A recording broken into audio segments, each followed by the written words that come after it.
ஹரே கிருஷ்ணா கிருஷ்ணா கிருஷ்ணா ஹரே ஹரே, ஹரே ராமா ராமா ராமா ஹரே ஹரே. குட்டி கதைகள் 108. இதில் காஞ்சி அபிஜன் எனும் ராஜாவின் கதை காண்போம். முன்பு ஒரு சமயம் முழுமுதற் கடவுள் மற்றும் பரம புருஷ பகவான் ஸ்ரீ கிருஷ்ணரின் தூய பக்தரான புருஷோத்தம தேவர் என்ற ஒரு ராஜா இருந்தார். இவர் கோங்கா வம்சத்தைச் சேர்ந்தவர். ஒரிசா மாகாணத்தை ஆண்டு வந்தவர். இவர் ஜெகநாதரின் பரமபக்தர் ஆவார். ஒவ்வொரு ஆண்டும் ரத யாத்திரையின் போது இந்த அரசர் பகவான் ஜெகநாதரின் திருப்திக்காக ரதத்திற்கு முன் தெருவை கூட்டுவார். அவர் பகவான் ஜெகநாதரை எல்லாவற்றுக்கும் உரிமையாளராக நினைத்தார். நாட்டை அரசு ஆள்பவர் என்றும் பகவானாக கருதினார். அதே நேரத்தில் தன்னை ஒரு பகவான் ஜெகநாதரின் தாழ்ந்த சேவகனாக நினைத்து கொண்டார். இப்படியாக இருக்கும் ஒரு சமயம் அரசர் தென்னாட்டிற்கு விஜயம் செய்தார். அவர் காஞ்சிபுரம் என்ற ராஜ்யத்தை அடைந்தார். தலை நகரில் உள்ள ஒரு தோட்டத்தில் தனது கூடாரத்தை அமைத்தார். அங்கே புருஷோத்தம தேவ ராஜா காஞ்சி இளவரசி பத்மாவதியை சந்தித்தார். இருவரும் ஒருவரை ஒருவர் தெரிந்து கொண்டு காதலிக்கல் ஆனார்கள். பிற்பாடு புருஷோத்தமர் காஞ்சி மன்னரின் அரண்மனைக்கு அழைக்கப்பட்டார். காஞ்சி அரசருக்கும் ராணிக்கும் புருஷோத்தம தேவரை பிடித்துவிட்டது. தங்கள் மகளை அவருக்கு மனம் செய்து தர தீர்மானம் செய்துவிட்டார்கள். புருஷோத்தம தேவருக்கு இந்த தீர்மானம் பிடித்துவிட்டது. அவரும் ஒப்புக்கொண்டு விட்டார். பிறகு அரசர் ஒரிசாவிற்கு திரும்பிவிட்டார்.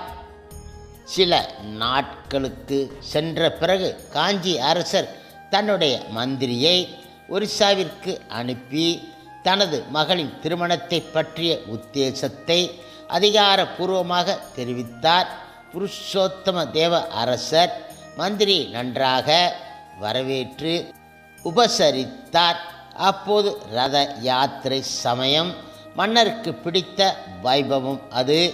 இந்த திருமண உத்தேசம் மன்னரின் மகிழ்ச்சியை மேலும் கூட்டியது. காஞ்சியில் இருந்து வந்த மந்திரியை மேலும் சில நாட்கள் தங்குமாறு புருஷோத்தம தேவர் கேட்டுக்கொண்டார். அதனால் ரத யாத்திரையில் பங்கேற்க முடியுமே. இந்த திருவிழாவை காண இது ஒரு நல்ல வாய்ப்பு என்பதை மந்திரி புரிந்து கொண்டார். மேலும் சில நாட்களுக்கு பூரியில் தங்குவது என ஒப்புக்கொண்டார். இப்பொழுது ரத யாத்திரை அன்று முகூர்த்த நேரத்தில் பிரபு ஜெகநாதர், பிரபு பலபத்ரா, சுபத்ரா தேவி மூர்த்திகள் சுதர்சன சக்கரத்துடன் கோவிலில் இருந்து கொண்டு வரப்பட்டு ரதங்களில் ஏற்றப்பட்டார்கள். பல்லாயிரக்கணக்கில் மக்கள் இந்த ரத யாத்திரை காண கூடிவிட்டார்கள். கீர்த்தனம், பறை ஒலி, சங்கு ஒலி என பேர் இரைச்சல் எதிர் ஒலித்தன. காஞ்சி மந்திரி பூரி மன்னர் கையில் விளக்குமாறுடன் ரதத்தின் முன்பு நின்று கொண்டு இருப்பதை பார்த்தார்.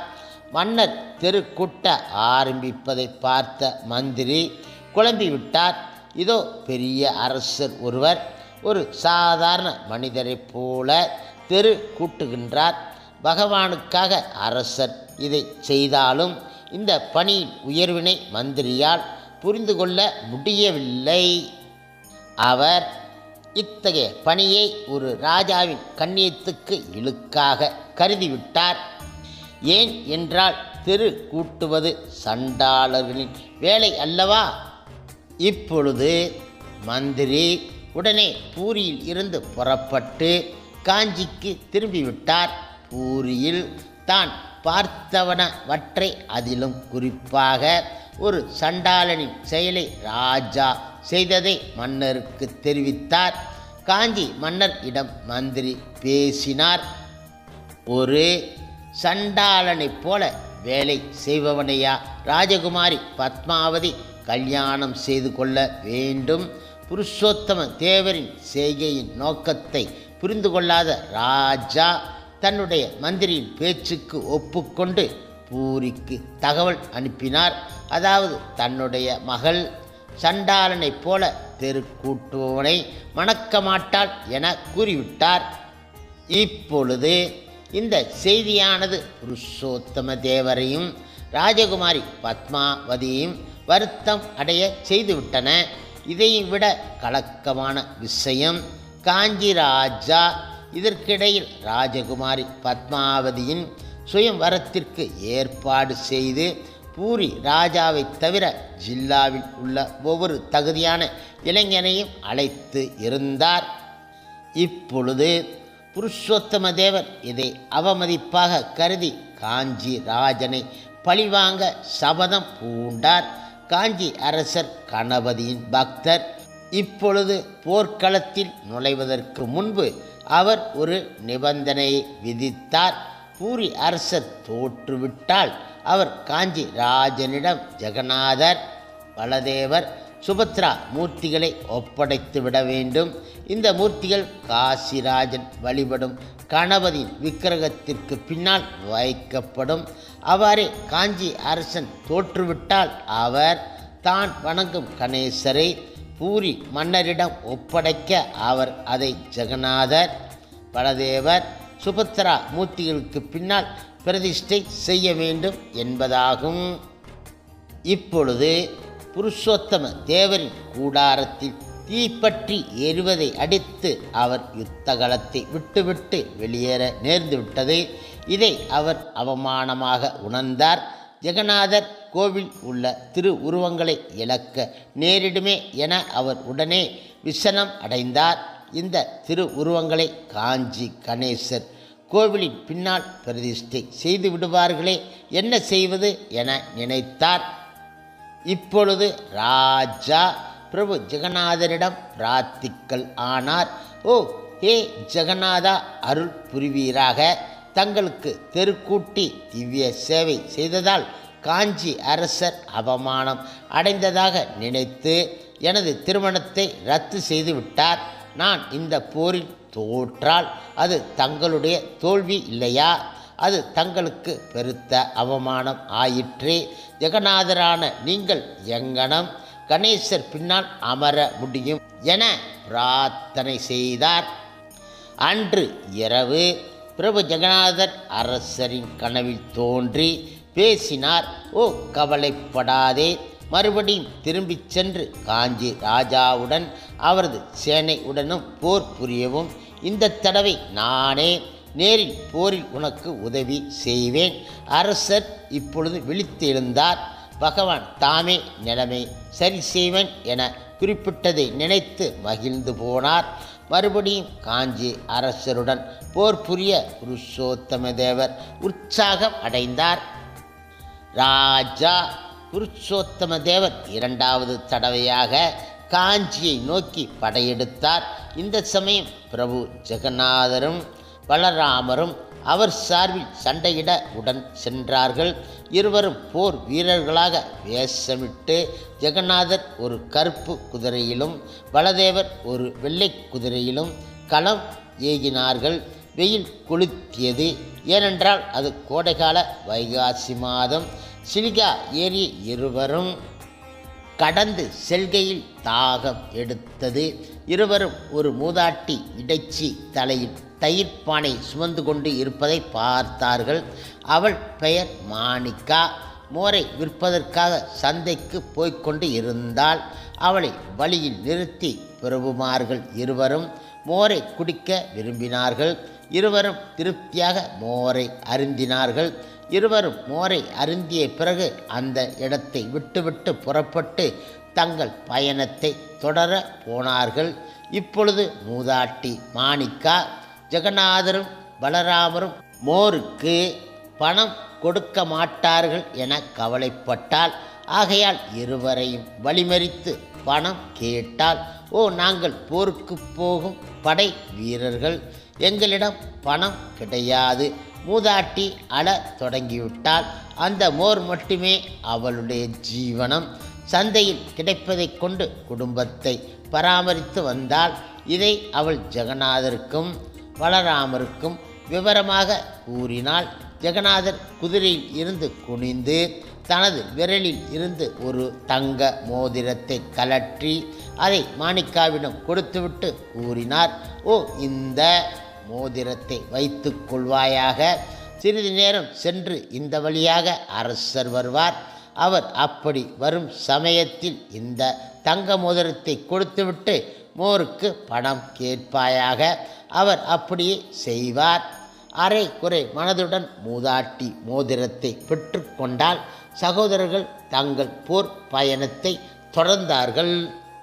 இப்பொழுது வீதி ஓரத்தில் நின்றபடியே மூதாட்டி மாணிகா அரசரின் வருகைக்காக காத்து இருந்தால்.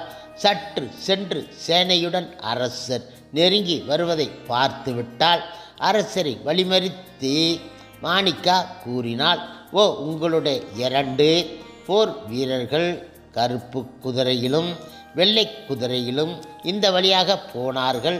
பார்ப்பதற்கு 2 பேரும் சகோதரர்கள் போல தெரிந்தார்கள். என்னிடம் மோர் வாங்கி குடித்து விட்டார்கள். ஆனால் அவர்களிடம் காசு கிடையாது. அவள் தன் கையை விரித்து அரசரிடம் காட்டி தங்க மோதிரத்தை காண்பித்தாள். அவர்கள் இந்த தங்க மோதிரத்தை தங்களுக்கு தரும்படி என்னிடம் கூறினார்கள். இந்த மோதிரத்தை வைத்து கொண்டு உங்களிடம் பணம் கேட்கச் சொன்னார்கள். தயவு செய்து இந்த மோதிரத்தை வைத்து கொண்டு மோருக்கான பணத்தை தருவீராக. என் குடும்பத்தை பராமரிக்க வேண்டுமே என்றாள் அவள். இதன் பிறகு மோதிரத்தை பார்த்த ராஜா ஆச்சரியம் அடைந்தார். அது சாதாரண தங்க மோதிரம் கிடையாது, பிரபு ஜெகநாதரின் வைர மோதிரம் ஆயிற்று. அவருக்கு இப்பொழுது புரிந்துவிட்டது. பிரபுமார்கள் இருவரும் ஜெகநாதர் வாக்கை காப்பாற்றுவதற்காக போர் வீரர்கள் கோலத்தில் காஞ்சிக்கு போய்விட்டார்கள் என. இதனை ராஜா தன்னுடைய வெற்றி ஊர்ஜிதமாக விட்டதாக நினைத்தார். மகிழ்ச்சி அடைந்தார். அவர் மாணிக்காவிடம் கூறினார், பிரபு ஜெகநாதரையும் பிரபு பலராமரையும் பார்ப்பதற்கும் அவர்களுக்கு மோர் தருவதற்கும் நீ கொடுத்து வைத்து இருக்கின்றாய். பகவான் கூறினபடி நான் உனக்கு மோருக்கான பணத்தை தந்து விடுகின்றேன். தனது சேனையில் சேர்ந்து பிரபுமார்கள் போர் இடுவதை நினைத்து மன்னர் மனம் இலகினார். இப்பொழுது அந்த மூதாட்டிக்கு தாராளமாக சன்மானம் கொடுக்க விரும்பினார். அவளுக்கு அரசர் சில கிராமங்களை சொந்தமாக்கி தந்துவிட்டார். கிராமவாசிகள் தரும் வரிப்பணத்தில் வசதியாக வாழ முடியுமே. இப்பொழுது பிரபுமார்கள் வாங்கி குடித்த அதே இடத்தில் மன்னர் ஒரு கிராமத்தை எழுப்பினார். அந்த கிராமத்தை மாணிக்கா பட்டினம் என்று அழைத்தார். அந்த கிராமம் இன்னும் ஒரிசாவில் இருக்கின்றது. இப்பொழுது ராஜா காஞ்சியை நோக்கி படையெடுத்தார். இருதரப்பு சேனைகளுக்கும் இடையே பெரும் போர் நடந்தன. காஞ்சி அரசரின் போர் வீரர்கள் புருஷோத்தம தேவரின் படையில் 2 புதிய வீரர்களை இருப்பதை பார்த்தார்கள். ஒருவர் கருப்பு குதிரையிலும் மற்றொருவர் வெள்ளை குதிரையிலும் இருந்தார்கள். இந்த 2 போர் வீரர்களும் மும்முரமாக போர் புரிந்ததால் யாராலும் அவர்களை வெல்ல முடியவில்லை. காஞ்சி அரசரின் படை வீரர்கள் பலர் இந்த போரில் இறந்து போனார்கள். காஞ்சி அரசர் தோற்றுவிட்டார். இப்பொழுது காஞ்சி அரசருக்கு பதிலாக ராஜகுமாரி பத்மாவதியை புருஷோத்தம தேவர் கைது செய்தார். தனக்கு நடக்க இருந்த திருமணத்தை ரத்து செய்ததை பழிவாங்கும் வகையில் புருஷோத்தம தேவர் தெருக்கூட்டம் சண்டாளன் ஒருவனுக்கு ராஜகுமாரி திருமணம் செய்து தர திட்டமிட்டார். இந்த செய்தியை கேட்க ஒவ்வொருவரும் துக்கம் அடைந்து விட்டார்கள். குறிப்பாக இளவரசி பத்மாவதி மிக கவலைப்பட்டாள்.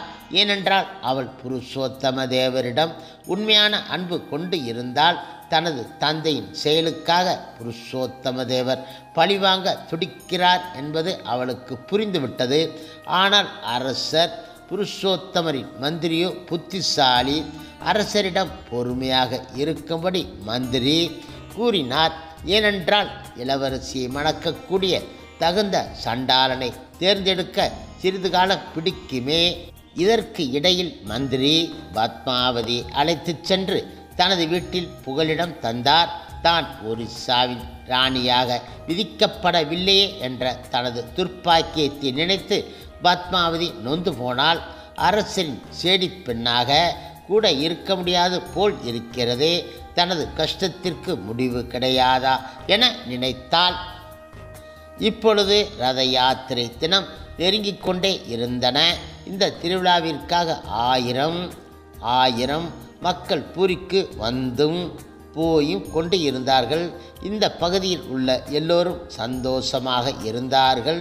ஒரு சண்டாளனுக்கு தான் வாழ்க்கைப்படுவதை சதா நினைத்த அரசகுமாரி பத்மாவதி மனம் நொந்து போனால், ஒரு நாள் பத்மாவதியிடம் மந்திரி வந்து அன்று அவளது திருமணம் நடக்கப் போவதாக நன்றாக உடையணிந்து கொள்ளுமாறு கூறினார். இதை கேட்டதும் பத்மாவதி அழத் தொடங்கிவிட்டாள். ஏனென்றால் தன் வாழ்நாளின் மீதியை ஒரு சண்டாளன் வீட்டில் கழிக்க வேண்டியிருக்கும் என்பதால் மந்திரி அவளை சமாதானப்படுத்தினார். ஓ ராஜகுமாரி பத்மாவதியே, கவலைப்படாதீர்கள், பிரபு ஜெகநாதரை நம்புங்கள், அவர் அருள் புரிவார் என்றார் அவர். இப்பொழுது பெண்கள் எல்லோரும் பத்மாவதியை அழகாக அலங்கரித்தார்கள். மந்திரி பின்னால் வர அவள் சிவிகையில் சென்றாள். அன்றைய தினம் ரத யாத்திரை ஆனதால் தெருக்களில் மனித கூட்டம். பிரபு ஜெகநாதர், பலதேவர், சுபத்ராதேவி ஆகிய மூர்த்திகள் தேரில் அமர்ந்து இருந்தார்கள். ஆயிரக்கணக்கான மக்கள் தெருக்களில் வரிசையாக நின்று கொண்டு இருந்தார்கள். பக்தர்கள் மிருதங்கம், கரத்தாளம் இசைத்து சங்குகளை முழங்கினார்கள். ரத யாத்திரை தொடங்குவதற்கு எல்லாம் ஆயத்த நிலையில் இருந்தன. பூரி அரசர் ஜெகநாதரின் ரதத்திற்கு முன்னால் சென்றார். பகவான் ஜெகநாதரின் திருப்திக்காக தெருவை கூட்டுவதற்காக தங்க பிடிகொண்ட விளக்குமாறுடன் நின்றார். இதயம் முழுவதும் பக்தியால் பகவான் ஜெகநாதரை நிறைந்திருக்கச் செய்து அரசர் தெரு கூட்டினார். இப்பொழுது புருஷோத்தம தேவர் கூட்டி முடித்த பிறகு மந்திரி இளவரசி பத்மாவதியை மன்னர் இருக்கும் இடத்திற்கு அழைத்து வந்தார். சாமர்த்தியமாக அவரிடம் கூறினார், ஓ அன்பார்ந்த அரசரே, இளவரசிக்கு தக்க சண்டாளன் கிடைக்கும் வரை பொறுமையாக இருக்குமாறு கூறுகின்றேன். இப்போது இங்கே அவளுக்கு கணவனாகும் தகுதியுள்ள ஒரு தெருக்கூட்டுவோனை பார்த்து விட்டேன் என்பதை சொல்ல வந்து இருக்கிறேன். மந்திரியிடம் ராஜா கூறினார், ஓ நல்லது, எனக்கு இதற்கு நேரம் கிடையாது. இன்று ரத யாத்திரை நாள், உங்கள் இஷ்டம்போல் செய்யவும். மந்திரி ராஜாவை பார்த்து சிரிப்பு சிரித்தார். ஆனால் அரசரே, நான் தேர்ந்தெடுத்த தெருக்கூட்டுபவன் ராஜ பிரமுகர் ஆகிய தாங்களே. அரசர் கூட்டுவதை நிறுத்தி தனது மந்திரியை ஆச்சரியத்துடன் பார்த்தார். அவர் உதட்டில் புன்னகை தெரிந்தது. மந்திரி தொடர்ந்தார், மேதகு ராஜா, இன்று நீங்கள் ஒரு தெருக்கூட்டுபவர். நீங்கள் என்னிடம் பத்மாவதிக்கு ஒரு தெருக்கூட்டுபவனுக்கு பேசி சம்மதம் முடிக்கச் சொன்னீர்கள். ஆதலால் உங்களை தேர்ந்து எடுத்து இருக்கின்றேன். இந்த வார்த்தைகளுடன் மந்திரி இளவரசி பத்மாவதியை பார்த்து ராஜா புருஷோத்தம தேவர் கழுத்தில் மாலை போட ஆணையிட்டார். அரசர் இளவரசி பத்மாவதியை தன் பட்ட மகிழ்ச்சியாக ஏற்றுக்கொண்டார். மந்திரியின் புத்தி சாதுரியத்தை மெச்சினார். இளவரசி பத்மாவதி நிம்மதி பெருமூச்சு விட்டால். தன்னை இளவரசி என்ற தன் அந்தஸ்துக்கு ஏற்ப தக்க விதத்தில் பராமரிக்கக்கூடிய மனிதரை திருமணம் செய்து கொள்ளப் போவது பற்றி சந்தோஷப்பட்டால். காஞ்சி அரசர் விதித்த நிபந்தனைகளின்படி கணேசமூர்த்தி பூரிக்கு கொண்டு வரப்பட்டு ஜெகநாதர் கோவிலுக்கு பின்னால் பிரதிஷ்டை செய்யப்பட்டது. அதே கணேசர் இன்றும் மூர்த்தி கோலத்தில் விளங்குகிறார். இன்றும் கூட பூரி ராஜா ரத யாத்திரை திருவிழா தொடங்குவதற்கு முன்பாக ஜெகநாதர் ரதம் செல்லும் பாதை கூட்டி பெருக்குகின்றார். ஹரே கிருஷ்ணா ஹரே கிருஷ்ணா கிருஷ்ணா கிருஷ்ணா ஹரே ஹரே, ஹரே ராமா ஹரே ராமா ராமா ராமா ஹரே ஹரே. சில பிரபுபாதரின் சேவையில் இஸ்கான் பக்தர்கள்.